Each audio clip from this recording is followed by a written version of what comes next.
Hello दोस्तों, मैं रामनिका गांधी, मैं एक होम्योपैथिक विशेषज्ञ हूँ। आज मैं जिस बीमारी के बारे में बात करने जा रही हूँ वह आजकल कॉमन होता जा रहा है। पहले तो यह 60 साल से अधिक उम्र के वृद्धों में यह देखा जाता था, लेकिन अब 20 से 40 साल के बीच में यह समस्या बहुत ज़्यादा बढ़ने लगी है, जिसका नाम है मल्टीपल स्क्लेरोसिस। इसके बारे में मैं आज बहुत ही विस्तृत जानकारी आपको देने जा रही हूँ और मैं यह भी आपको बताऊंगी कि आप अपने आप को होम्योपैथिक के द्वारा बिल्कुल पूर्ण रूपेण इसको रिवर्स कर सकते हैं, इस बीमारी को ठीक कर सकते हैं, जबकि यह बहुत ही भयानक समस्या होती है, बहुत गंभीर समस्या है। ब्रेन और स्पाइनल कॉर्ड के बीच की यह समस्या होती है। अब रही बात कि यह जो समस्या का समाधान मैं बताऊंगी, लेकिन इससे पहले आप मेरे वीडियो को लाइक और सब्सक्राइब करना ना भूलें, साथ में बेल आइकन जरूर दबाएं।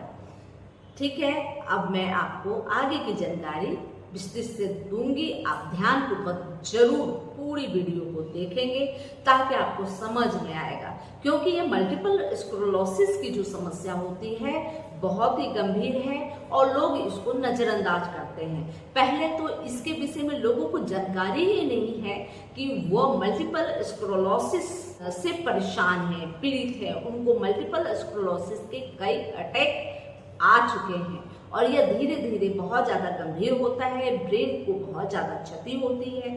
स्पाइनल कॉर्ड में अगर क्षति आ जाए तो बहुत ज़्यादा यह मेजर प्रॉब्लम होता है, बहुत ज़्यादा ये सीरियस कंडीशन में आ जाते हैं। चलने फिरने में दिक्कत होती है, विजन लॉस होता है, हर वक्त थकावट लगती है और यूरिन और स्टूल कंट्रोल करने में दिक्कत आने लगती है। लेकिन सभी लोगों को अलग अलग समस्या हो सकती है। किन्हीं का ज़्यादातर विजन लॉस हो सकता है, क्योंकि मल्टीपल स्क्लेरोसिस में ज़्यादातर लोगों को 30% लोगों को यह बीमारी आंखों पे ज़्यादा अटैक करता है। अब आंखों पे अटैक करता है जब उसमें ब्लरिंग आती है, विजन या तो पूरा कंप्लीट विजन लॉस हो जाता है, कभी कभी आधा विजन लॉस होता है, ब्लरिंग होती है या डबल विजन दिखते हैं, इस तरह की समस्या आती है। वैसे मैं बताऊं कि मल्टीपल स्क्लेरोसिस होता क्या है, तो हमारी जो ब्रेन है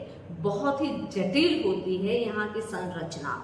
अब इसमें बहुत सारे नर्व्स ब्रेन काम करते हैं जो एक दूसरे से संदेश वाहक का काम करते हैं। अगर हमारे उंगली में पीन चुभता है तो यह पीन चुभने का जो दर्द है वो हमारे ब्रेन को जाता है और ब्रेन से ही हमें दर्द का एहसास होता है, तो हाथ को खींच लेना पड़ता है, अपने बचाव के लिए सजग हो जाना पड़ता है। तो यह काम कौन करता है? तो ब्रेन करता है। अब रही बात कि जब मल्टीपल स्क्लेरोसिस की समस्या कैसे होती है, तो हमारे ब्रेन में जो मध्य भाग है उसे हम लोग साइटोन कहते हैं और जो पीछे का भाग होता है उसे एक्सोन्स कहते हैं। जो एक्सोन्स की जो नसें होती है सेम वैसे होती है जैसे हमारे घर में जो वायर का कनेक्शन घर में जैसे बिछा होता है, बिजली की तार जैसी एक्सोन्स की नसें होती है और बिल्कुल उसी तरह से बिछा होता है। इसका काम क्या होता है कि इस एक संदेश एक कोशिका से दूसरे कोशिका तक संदेश को पहुंचाना। तो यह जब इसमें कभी दिक्कत आती है तो बहुत सारी समस्याएं हो सकती है। जैसे कि यह समस्या क्यों होती है, जैसे कि मैं बताई कि बिजली के तार के जैसे एक्सोन्स की जो वायर होते हैं, नसें होते हैं। अब इन नसों में बिजली का तार में आप जैसे देखते हैं कि अंदर में तांबे का, एल्युमिनियम का, जो भी आपका वो नस जो संचार पैदा कर रहा है, इलेक्ट्रिसिटी यहाँ से वहाँ कर रहा है, उसके ऊपर क्या होता है? कवरिंग होती है। वो कवरिंग हमारे नसों में भी होती है, सेम बिजली के तार के जैसे। अब जो है कि संचार जो एक दूसरे से एक कोशिका से दूसरे कोशिका जा रही है, उसको एक माइलिन शीट नाम की कवर होती है। अब ये माइलिन शीट में अगर कोई परिवर्तन आ जाए, इसमें अगर दिक्कत आ जाए या इस उधर जाए, तो उस कंडीशन को मल्टीपल स्क्लेरोसिस कहते हैं।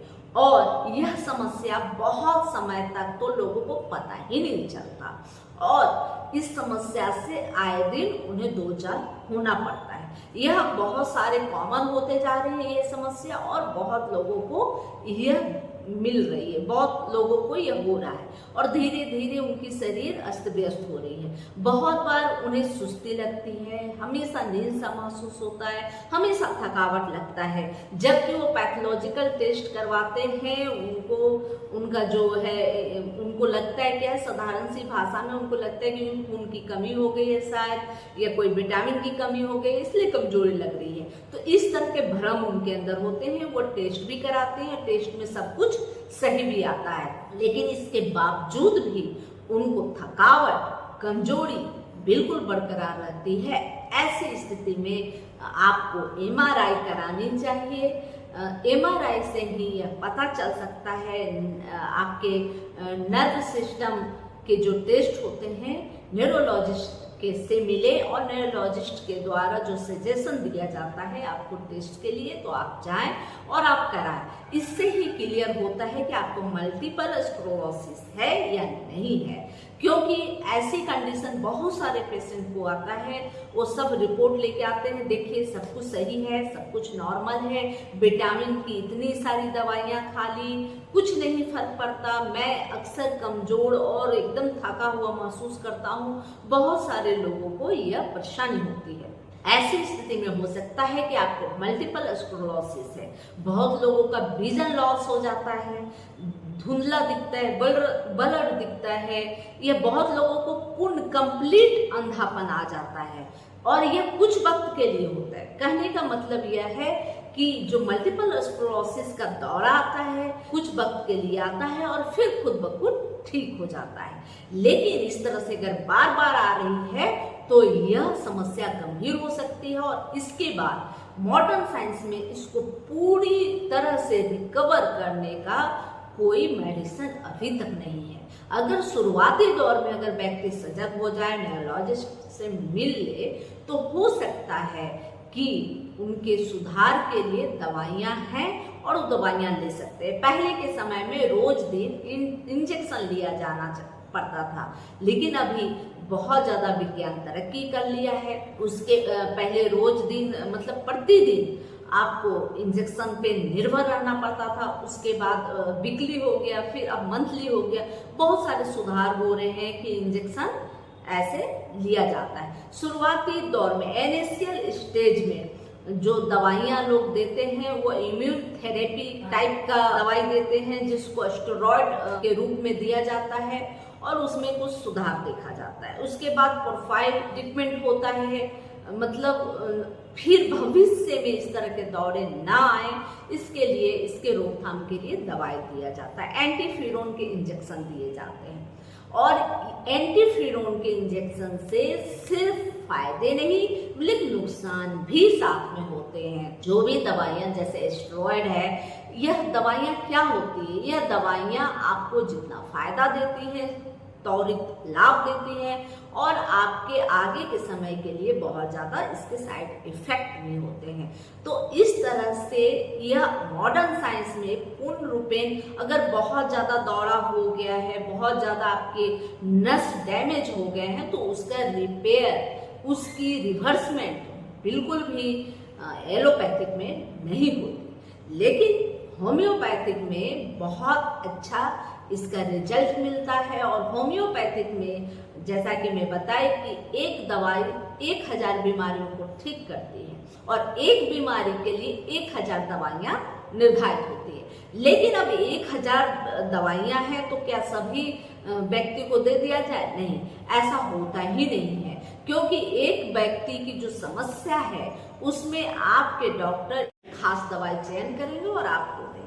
इसमें बहुत सारी दवाइयां हैं, जैसे कोनियम है, जैसे एनाकार्डियम है, जैसे कैनाबिस इंडिका है, आर्निका है, आर्सेनिक आयोड है या ऑरम आर्स है। बहुत सारी दवाइयां हैं जो आपके डॉक्टर आपके लिए चयन करके दे सकते हैं आपको और ठीक कर सकते हैं। जय हिंद, जय भारत।